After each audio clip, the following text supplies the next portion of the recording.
వారి శిష్యులకి కూడా నమస్కారాలు తెలియజేసుకుంటూ వీక్షించవలసిందిగా నాన్నగారి యొక్క గత వైభవాన్ని ప్రతులు పంచడం జరిగింది. వీక్షించవలసిందిగా కోరుచున్నాను. మన మధ్య లేరు.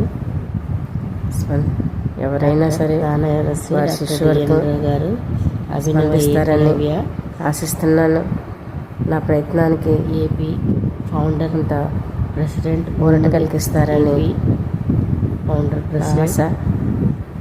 ఈ యొక్క బుక్ పేరు ఆశయాలను నెరవేర్చలేకపోయినప్పుడు ప్రాణాయామం ముద్రలు కనీసం చిన్న చిన్న కోరికలనైనా నేను నెరవేర్చాలని శాస్త్రాలను పఠించిన ప్రయత్నం చేస్తున్నాను. వారు రచించిన నా ఛానల్ ద్వారా నాన్నగారి ప్రీతికరమైనటువంటి యోగా మీద గత వైభవాన్ని రచన చేసి వీక్షించే వారందరికీ కూడా అందరికీ అందించి నా యొక్క విన్నపం మంది